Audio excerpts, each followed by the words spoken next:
Steel yourselves, true believers, for there is a dastardly new menace making the rounds at Marvel. Someone who is so powerful and devious that they can challenge classic teams like the Fantastic Four and the X-Men. Who is this diabolical new monster? Marvel Studios.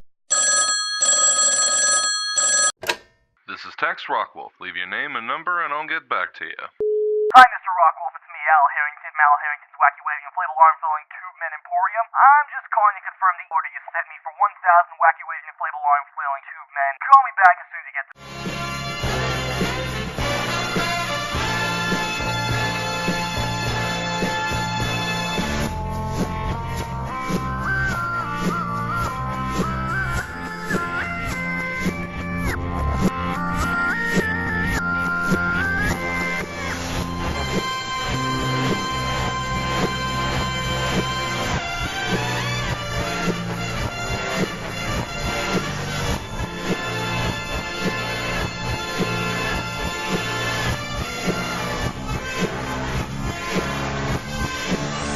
Welcome to the Rockwolf Files. You know, like the Rockford Files? The hit detective series that ran on NBC from 1974 to 1980? No? That's fine, you guys. I'm your host, Tex Rockwolf, and sure, I may have been cribbing a little bit from Stan the Man with that hyperbolic introduction, but while I was examining the Marvel Universe, both comic and cinematic, I was able to see how some decisions from one were affecting the other. Of course, all I had to do was put on my hat of detecting, and all the puzzle pieces came together. First of all, can we all agree that there's a conflict of primacy? Well, the comics, and they're certainly the genesis of the characters and story arcs we've come to know and love. It's the Marvel Cinematic Universe that is the breadwinner of the Marvel family now. It's a story we've known for years. The comics industry is shaky at best, whose heyday is long past. Marvel Comics will never be more profitable than the movies, in terms of upfront revenue, or as a vehicle to drive the mighty Marvel merchandise machine. And just so we can avoid the accusation, I've personally always made mine Marvel, so let's just stifle the DC fanboy talk, okay? Stifle! Don't get me wrong, I hope the comics never go away, but we're being practical here. So if that's where the money is being made, it only makes sense to tailor the comics to fit more closely with the movies.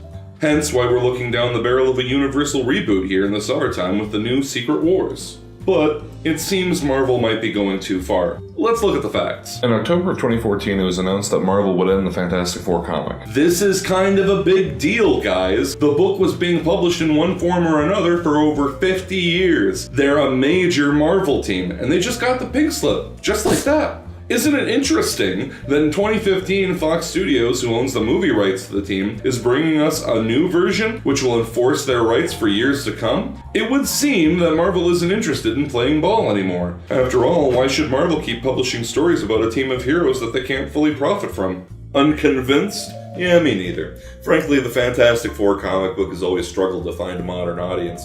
Theoretically, it was inevitable that they were going to cancel it, but on the other hand, Fox does also own that stalwart stable of mighty mutants, the X-Men. And in fact, they even own the concept of mutants and mutant heroes in terms of filmmaking. Maybe that's why, according to Chris Claremont, and seriously, if we can't trust Chris Claremont on issues of the X-Men, then seriously, who can you trust?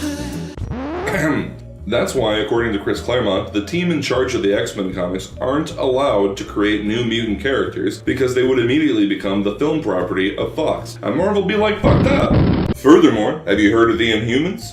Well, if you watch Agents of S.H.I.E.L.D. or pay attention to Marvel press conferences, you have.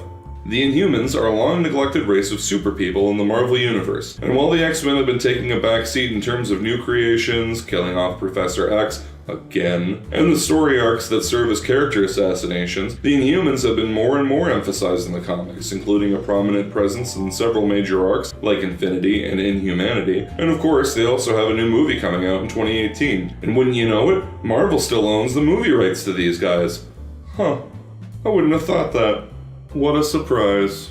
Then of course there's the Big Daddy, the flagship, the biggest character in Marvel Comics, Spider-Man, who is now a part of the Marvel Cinematic Universe. Oh, great. Well, thanks a lot, Sony. You know, I've been demanding that you release this character for years, and you go ahead and pick the 1 week I'm making a video where that's a relevant piece of information, and you decide then that's the perfect time to let him go and play with the other heroes. Great job. I almost had a trifecta. Fuck it, I'll do it anyway.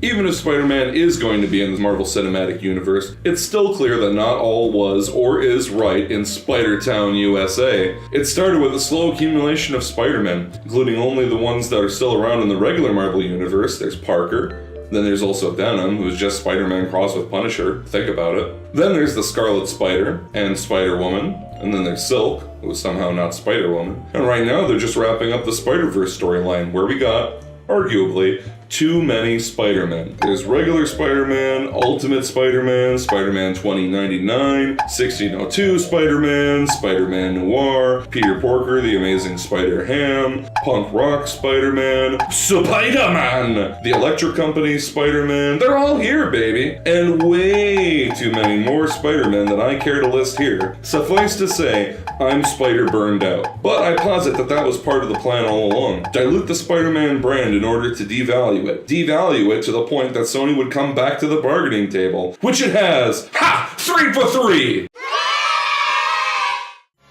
So, is Marvel torpedoing the brands that they don't own the film rights to anymore? Or are they just clearing the deck in anticipation of the reboot that's coming this summer? Why don't you let me know what you think in the comments below. If you liked what you saw here, don't forget to click like and subscribe. And of course, you might want to click over on my monitor here to find out what the titular Jake of this channel's name is up to over on his new solo series, VHXS.